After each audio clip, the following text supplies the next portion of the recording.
Okay, बिस्मिल्लाहिर्रहमानिर्रहीम। आज हम डिस्कस करेंगे नॉर्मलाइजेशन। यहाँ पर स्पेलिंग में कुछ मसला है नॉर्मलाइजेशन, लेकिन ये नॉर्मलाइजेशन है, ठीक है। इसको आज हम फुली डिटेल के साथ डिस्कस करेंगे। जितना भी हमने पढ़ा हुआ है और जितनी आपको प्रॉब्लम्स है वो तमाम की तमाम जो है वो क्लियर हो जाएंगे। जितना हमने पढ़ा हुआ है वो भी यहाँ पर क्लियर हो जाएंगे। अच्छा, सबसे पहले हम ये डिस्कस करेंगे कि नॉर्मलाइजेशन हम किस लिए यूज़ करते हैं। तो हम जो है नॉर्मलाइजेशन यूज़ करते हैं किस लिए, सबसे पहले हम ये डिस्कस करेंगे, ठीक है। नॉर्मलाइजेशन हमारे पास होती क्या है? Normalisation is a process by which data structures in a relational database are as efficient as possible, including the elimination of redundancy, the minimization of the use of null values, and the prevention of the loss of information. ये तमाम की तमाम वो चीज़ें हैं जो हमने last class में डिस्कस किए हैं कि हमारे पास हम जो रिलेशनल डेटाबेस है जिसमें हमारे पास टेबल्स होते हैं वो हम एफिशिएंट बनाने के लिए हम क्या यूज़ करते हैं, नॉर्मलाइजेशन हम यूज़ करते हैं, जिसमें हमारे पास रिटेंडेंसी वो हमारे पास ख़त्म हो जाए, या हमारे पास नल वैल्यू जो है वो ख़त्म हो जाए या कम से कम हो जाए, या उसमें जितनी भी प्रॉब्लम्स वगैरह आ रही है या इंफॉर्मेशन अगर हमसे लॉस हो रहा है तो तमाम के तमाम प्रॉब्लम जो है वो सॉल्व हो जाए, ठीक है। अभी इसका मकसद क्या है, फ़ायदा इसका क्या है, एम्स इसके क्या है? Normalisation ensures that the database is structured in the best possible वे।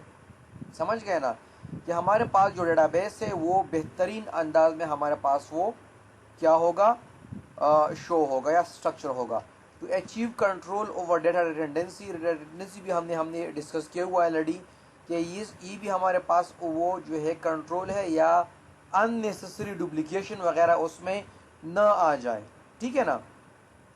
और इसके साथ साथ टू इंश्योर कंट्रोल ओवर, अच्छा इसके अलावा टू इंश्योर डेटा कंसिस्टेंसी कि हमारे पास डेटा कंसिस्टेंट हो, ठीक है, जिसमें कोई डुप्लीकेशन वगैरह इसमें ना आए। Clear? To ensure data have a flexible structure. Flexible structure आपको क्लियर है ना कि फ्लेक्सिबल स्ट्रक्चर वो है जिसमें अगर हम डेटा को डिलीट करें तो हमसे इंफॉर्मेशन वगैरह डिलीट ना हो। अननेसेसरी डेटा अगर हम डिलीट करें तो उसका इंफॉर्मेशन रहता है, ठीक है, या उसमें डुप्लीकेशन वगैरह ना आए। तो इसको आगे हमने टेबल्स के फॉर्म में हमने बनाई हुआ है और टेबल्स हमारे पास मौजूद है, तो आपको और भी क्लियर हो जाएगा, ठीक है। अभी हमारे पास डेटा डुप्लीकेशन या रिडंडेंसी क्या होती है? डुप्लीकेशन क्या होता है? When an attribute has two or more identical value. जब एक एट्रीब्यूट एक हमारे पास क्या होती है, एक्सेल में एक से ज़्यादा वैल्यू मौजूद होती है तो उसको क्या कहते हैं, डुप्लीकेटेड डेटा। और रिटर्न डेटा किसे कहते हैं? If you can delete data with a loss of information.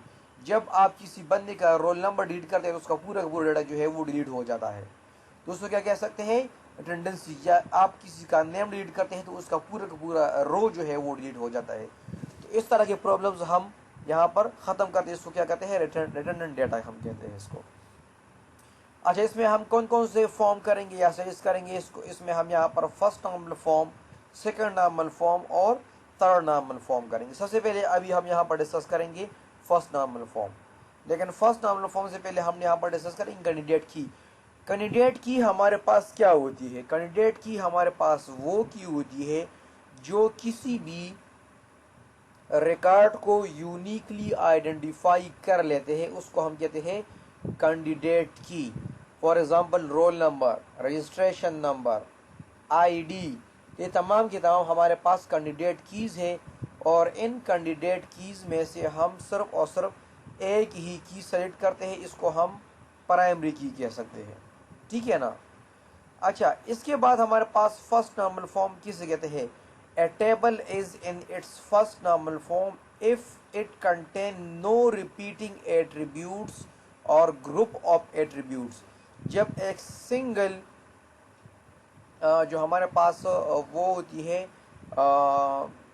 Cell में जो है रिपीटिंग ग्रुप्स मौजूद ना हो और उसमें एटॉमिक वैल्यू हो, या उसमें हमारे पास क्या हो, सिंगल वैल्यू जो है वो मौजूद हो, उसको हम क्या कह सकते हैं?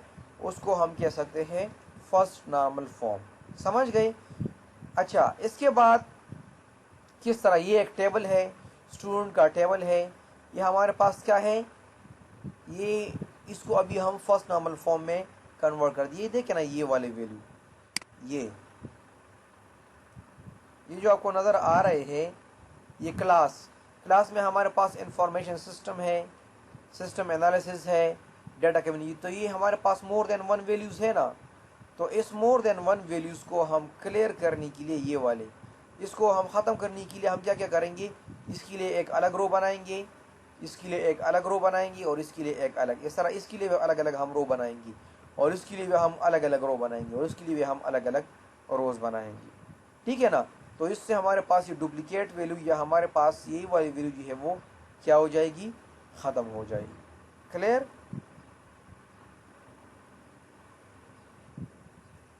तो इसको देखिए, हम अभी इसको फर्स्ट नॉर्मल फॉर्म में कन्वर्ट करेंगे। किस तरह हम इसको फर्स्ट नॉर्मल फॉर्म में कन्वर्ट करेंगे, इसको जो है हम अलग अलग, देखिए नेम, क्लास और ये जो है नंबर है, इसको हम इस तरह कन्वर्ट करेंगे। देखें ना इस तरह, तो अब ये कन्वर्ट हो गया ना, इसकी एटॉमिक वैल्यू आ गई, इंफॉर्मेशन सिस्टम अलग होगा, ये अलग होगा। तो इसमें यहाँ पर 3 वैल्यू थी इससे पहले, अभी इसमें एटॉमिक वैल्यूज़ आ रही है। ठीक है ना, एटॉमिक वैल्यूज़ इसमें आ रही है, तो इससे हमारे पास वो वैल्यूज़ की वो डुप्लीकेशन ख़त्म हो गई। क्लियर। अभी हम इस टेबल को कह सकते हैं कि हमारे पास फर्स्ट नॉर्मल फॉर्म में है। अच्छा, अभी सेकंड, ये अभी हमारे पास दूसरा एक टेबल है। तो देखिए यहाँ पर भी इसको हम अलग अलग वो कर लेते हैं, इसको हम अलग अलग वैल्यूज़, अलग अलग रो हम बनाते हैं, इसको भी हम अलग रो बना, इसको भी अलग रो बनाते हैं, तो इससे हमारे पास वो ख़त्म हो जाती है। अभी हमारे पास सेकंड नॉर्मल फॉर्म क्या होते हैं। सबसे पहले तो हमारे पास ये इम्पोर्टेंट है कि आपके पास आपकी जो टेबल होगी, सबसे पहले वो फर्स्ट नॉर्मल फॉर्म में होगा। दूसरा क्या होगा, दूसरा हमारे पास क्या होगा, that is not part of, अच्छा, no column that is not part of primary key is dependent only on the portion of primary key. जिस तरह मैंने आपको बता दिया था ना कि हम यहाँ पर पार्शियल डिपेंडेंसी हम ख़त्म कर लेते हैं। क्या ख़त्म कर लेते हैं, पार्शियल डिपेंडेंसी, मतलब दूसरे वैल्यूज़ जो कॉलम में होंगे वो प्राइमरी की अलावा किसी दूसरी की पर डिपेंडेंट नहीं होंगे। तो इससे क्या होगा, पार्शियल डिपेंडेंसी ख़त्म हो जाएगी। इस तरह के the concept of functional dependency कह सकते हैं, पार्शियल नहीं, functional dependency. The concept of functional dependency is central to the normalisation and in particular strongly related to the second normal form. देखें ना, अभी हमारे पास फंक्शनल डिपेंडेंसी क्या होती है। हमारे पास एक वैल्यू है x या एट्रीब्यूट है x। If x is a set of attributes when with in a relation, एक रिलेशन है, एक टेबल है, उसमें एक एट्रीब्यूट है x, एक या x ज़्यादा है, देन वी कैन से ए हमारे पास क्या है, एन एट्रीब्यूट और set of attributes in function is dependent on x if and only if for every combination of x there is only one corresponding value of a। मतलब ये है कि a हमारे पास जो है a x पर functionally क्या है, डिपेंडेंट है। क्लियर। किस तरह, ये हमारे पास एक फर्स्ट नॉर्मल फॉर्म में ऑलरेडी टेबल है, वही टेबल, ठीक है, जो कि फर्स्ट नॉर्मल फॉर्म में मौजूद है। इसमें यहाँ पर ये जो है कुछ चीज़ें हैं जो कि रेफरेंस की पर जो है डिपेंडेंट है, और ये हमारे पास नॉन की एट्रीब्यूट है। देखें ना, अभी यहाँ पर ये जो हमारे पास नेम है, एड्रेस है और स्टेटस है, ये रेफरेंस नंबर पर डिपेंडेंट है, और अकाउंट नंबर और रेफरेंस नंबर पर डिपेंडेंट है क्या चीज़, नेम, एड्रेस और स्टेटस। तो इसको हम यहाँ पर 2 टेबल्स में कन्वर्ट करते हैं। किस तरह, देखें ना, रेफरेंस नंबर और अकाउंट नंबर।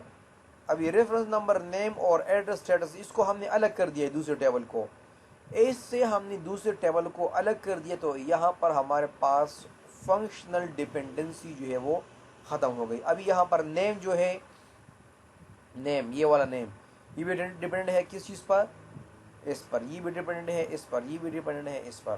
तो ये तमाम के तमाम कीज़ जो है वो इस प्राइमरी की पर डिपेंडेंट है। और ये भी यहाँ पर हमारे पास प्राइमरी की है तो ये भी इस पर डिपेंडेंट है। तो यहाँ पर हमारे पास वो फंक्शनल डिपेंडेंसी का कंसेप्ट जो है वो ख़त्म हो गया। इसके अलावा ये नेम जो है, नेम तो किसी दूसरे पर डिपेंडेंट नहीं है ना, एड्रेस भी किसी दूसरे पर डिपेंडेंट नहीं है ना, स्टेटस भी किसी दूसरे पर डिपेंडेंट नहीं है, डायरेक्ट जो है किस चीज़ पर डिपेंडेंट है, रेफरेंस नंबर पर डिपेंडेंट है। तो इसको हम सेकेंड नॉर्मल फॉर्म में कह सकते हैं। अच्छा, यहाँ पर ये दूसरा भी है, तो इस तरह ये भी दूसरा एक एग्जांपल है। तो ये तमाम की तमाम चीज़ें जो है वो सप्लायर पर डिपेंडेंट है। अभी third normal form, table in second normal form, ये हमारे पास वही है, ठीक है, दूसरे टेबल का एग्जांपल, इसको हमने कन्वर्ट कर दिया। तो सप्लायर पर ये तमाम की तमाम डिपेंडेंट है। यहाँ पर ये भी सप्लायर पर डिपेंडेंट है और ये तमाम भी सप्लायर पर डिपेंडेंट अभी हो गई। अभी थर्ड नॉर्मल फॉर्म में क्या कह सकते हैं, या सबसे पहले हमारे पास टेबल जो है वो सेकंड नॉर्मल फॉर्म में होगा, और इसके बाद क्या होगा, no non key column dependent on other non key column that could be act as primary key. यहाँ पर ही देखिए, ये हमारे पास फॉर्म ये सेकंड नॉर्मल फॉर्म में है और ये हमारे पास थर्ड नॉर्मल फॉर्म में कन्वर्ट हो गया। समझ गए ना, किसी दूसरे की पर ये डिपेंडेंट नहीं है, तो इसको हम क्या कह सकते हैं, थर्ड नॉर्मल फॉर्म में कह सकते हैं। क्लियर हो गया।